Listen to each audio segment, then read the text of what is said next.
हर बार जब तुम Coca Cola की बोतल खोलते हो, वो सिर्फ एक ड्रिंक नहीं होती, वो तुम्हारे बॉडी के अंदर एक केमिकल रिएक्शन शुरू करती है। एक नॉर्मल 300 ml कोला ड्रिंक में लगभग 10 से 12 चम्मच चीनी होती है। सोचो, अगर मैं तुम्हारे सामने 12 चम्मच चीनी रख दूं और बोलूं एक साथ खा लो, तुम शायद मना कर दोगे। लेकिन जब वही चीनी ठंडी, फिजी और स्टाइलिश बोतल में आती है, हम बिना सोचे पी जाते हैं। सवाल ये नहीं है कि कभी कभी पीना गलत है, सवाल ये है कि हम रोज एक ऐसा लिक्विड पी रहे हैं जो धीरे धीरे हमारी बॉडी को डैमेज कर रहा है। जब तुम शुगरी ड्रिंक पीते हो, शुगर सीधा तुम्हारे ब्लड स्ट्रीम में चली जाती है। Blood sugar level suddenly spike करता है, बॉडी को लगता है इमरजेंसी हो गई है। पैनक्रियाज इंसुलिन रिलीज करता है। इंसुलिन का काम होता है ब्लड से शुगर को सेल्स तक पहुंचाना।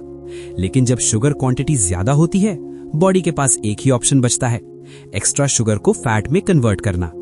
इसी वजह से धीरे धीरे बेली फैट बढ़ता है, फैटी लिवर डेवलप हो सकता है, इंसुलिन रेजिस्टेंस शुरू हो सकता है। शॉर्ट टर्म में तुम एनर्जेटिक फील करते हो, लेकिन 30-40 मिनट बाद एनर्जी क्रैश होती है, थकान आती है, मूड इरिटेट हो जाता है, फोकस कम हो जाता है। ये सिर्फ एक ड्रिंक नहीं, ये तुम्हारे हार्मोन्स का रोलर कोस्टर है। सिंपल समझो, ज्यादा ग्लूकोज मतलब ज्यादा इंसुलिन मतलब ज्यादा फैट स्टोरेज। एक टिपिकल कोला ड्रिंक में होता है high sugar, caffeine, phosphoric acid, artificial flavours. Caffeine तुम्हें थोड़ी देर के लिए अलर्ट फील कराता है, शुगर डोपामीन रिलीज करती है। डोपामीन को रिवॉर्ड केमिकल भी कहते हैं। जब डोपामीन रिलीज होता है, तुम्हें टेम्पररी हैप्पीनेस फील होती है, लेकिन ब्रेन इस फीलिंग को याद रखता है और फिर रिपीट चाहता है। इसी को रिवॉर्ड लूप कहते हैं। इसलिए हम कहते हैं बस एक और सिप, लास्ट ग्लास, कल से बंद। एडिक्शन हमेशा सिगरेट जैसा विजिबल नहीं होता, कभी कभी वो कोल्ड ड्रिंक के फॉर्म में होता है। और सबसे डेंजरस तब होता है जब एडिक्शन नॉर्मल लगने लगे। High sugar, high salt, high fat, ये कॉम्बिनेशन फूड साइंटिस्ट्स डिजाइन करते हैं। इसे कहते हैं ब्लिस पॉइंट। ब्लिस पॉइंट का मतलब है ऐसे टेस्ट का लेवल जहां ब्रेन कंट्रोल लूज कर दे। बर्गर, फ्राइज, शुगरी ड्रिंक, ये सिर्फ मील नहीं, ये डोपामीन एक्सप्लोजन है। जब डोपामीन स्पाइक होता है, ब्रेन उस टेस्ट को याद रखता है और फिर क्रेविंग क्रिएट होती है। कंपनीज का टारगेट सिंपल है, रिपीट कस्टमर। उनका फोकस हेल्थ नहीं, हैबिट है। इंडिया में डायबिटीज केसेस रैपिडली बढ़ रहे हैं, यूथ ओबेसिटी इंक्रीज हो रही है। 15 से 25 साल के बीच जंक कंजम्पशन बहुत ज्यादा है। स्कूल कैंटीन्स में चिप्स और कोल्ड ड्रिंक इजीली मिल जाते हैं। इंस्टाग्राम फूड कल्चर ने जंक को कूल बना दिया है। जिम जाने वाले यूथ भी कभी कभी वर्कआउट के बाद शुगरी ड्रिंक पी लेते हैं।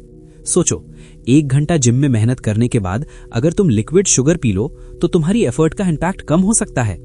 ये सिर्फ कैलोरी का गेम नहीं, ये हार्मोन का गेम है। रेगुलर शुगरी ड्रिंक से रिस्क बढ़ता है type 2 diabetes, fatty liver, heart disease, hormonal imbalance, testosterone reduction. Sugar body में क्रॉनिक इन्फ्लेमेशन क्रिएट करता है। इन्फ्लेमेशन साइलेंट होता है, लेकिन लॉन्ग टर्म में डेंजरस होता है।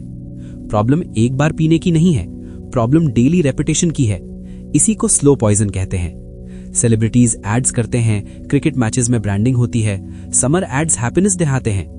ब्रेन एसोसिएशन क्रिएट करता है, कोल्ड ड्रिंक मतलब फन, कोल्ड ड्रिंक मतलब फ्रेंड्स, कोल्ड ड्रिंक मतलब हैप्पीनेस। लेकिन रियलिटी क्या है? Temporary pleasure, long term damage. Companies profit देखती हैं, हेल्थ आपको देखनी है। एक्सट्रीम होना जरूरी नहीं, लेकिन अवेयरनेस जरूरी है। डेली शुगरी ड्रिंक्स अवॉइड करो, वीक में मैक्सिमम एक बार। वाटर को प्राइमरी ड्रिंक बनाओ, नींबू पानी बेस्ट ऑप्शन है। होल फ्रूट्स जूस से बेटर है। कंट्रोल तुम्हारे हाथ में है। हर सिप एक डिसीजन है। जहर हमेशा कड़वा नहीं होता, कभी कभी वो ठंडा, मीठा और फिज वाला होता है। सवाल ये नहीं है कि ड्रिंक गलत है, सवाल ये है क्या तुम कंट्रोल में हो या तुम्हारी क्रेविंग तुम्हें कंट्रोल कर रही है।